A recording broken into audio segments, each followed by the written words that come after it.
देखिए, अभी जो चीज़ें सामने आ रही हैं उसमें निसंदेह मध्य रात्रि में एक तेज़ रफ्तार ट्रक काफिले में घुसा है। तो ये सुरक्षा चूक हो सकती है या नहीं, ये समझने की पहले ज़रूरत है। निसंदेह ऐसी घटनाएं जब भी घटती है, तेजस्वी जी नेता प्रतिपक्ष है, तो प्रशासन ने इसका संज्ञान लिया है और जो आवश्यकता होगी उसके अनुरूप बातें। जी, अभी 15 जून को आ रहे हैं अमित शाह, इस पे क्या कुछ बोलेंगे आप? देखिए, अब बिहार को लेकर के जो एनडीए की सरकार का संकल्प है, चाहे वो बजट के ऐलान हो, लगातार केंद्र सरकार के द्वारा राज्य को मिल रही सौगातें हों, या कई ऐसी योजनाओं का सूत्रपात भी हुआ है जिसकी अपेक्षा लंबे समय से बिहार को थी। अमित शाह जी भारतीय जनता पार्टी के वरिष्ठ नेता हैं और देश के गृह मंत्री हैं।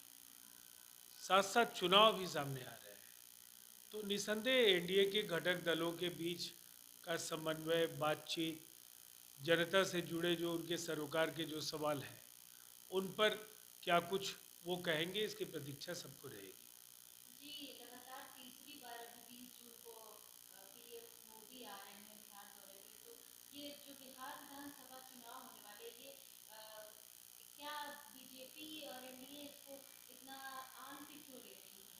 बार बार बिहार दौरा, तो देखिए, क्या सबसे रणनीति है? पहली बात तो ये है कि ये किसी ज़माने में बिहार कांग्रेस का आंतरिक उपनिवेश था। बिहार से केवल लेना था, बिहार को देना कुछ नहीं था।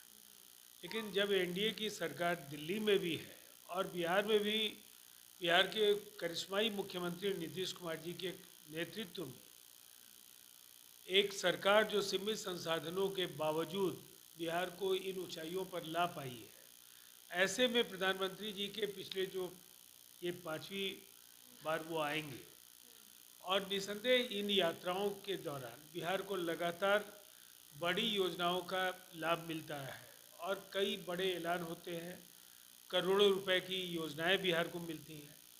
तो ये बिहार को लेकर के जो केंद्र सरकार का जो संकल्प है कि देश को अगर विकसित राष्ट्र बनाना है, तो बिहार जैसे राज्य जो कहीं ना कहीं विकास की मुख्यधारा में पीछे छूटते चले गए थे, उनको भी सामने ला करके ही इस संकल्प को पूरा किया जा सकता है जो विजन 2047 पीएम देखते हैं। इसीलिए उनका आना स्वागत योग्य है और निसंदेह बिहार को उम्मीद रहेगी कि जो भी बिहार की अपेक्षाएं हैं वो फिर से पूरी होंगी। और ये जो आ रहे हैं, इसमें क्या क्या योजनाओं को उनका अब शिलान्यास देखिए, करेंगे? उसका तो विस्तार के साथ उसकी जानकारी दी जाएगी।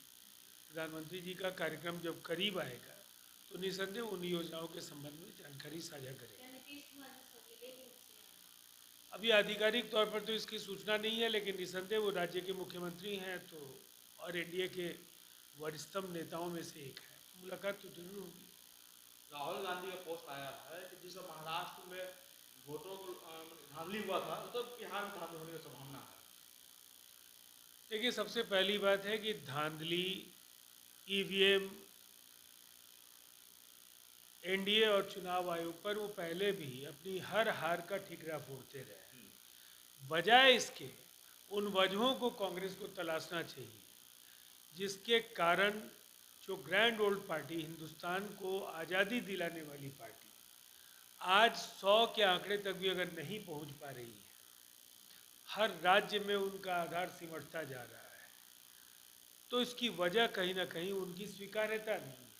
राहुल जी कांग्रेस के आखिरी युवराज हो सकते हैं और कांग्रेस लगातार कमज़ोर होती जा रही है। इसके लिए एनडीए पर ठीकरा फोड़ने के बजाय राहुल जी को ये देखना होगा कि क्या कुछ उनके अंदर और उनकी पार्टी के अंदर कमियां हैं।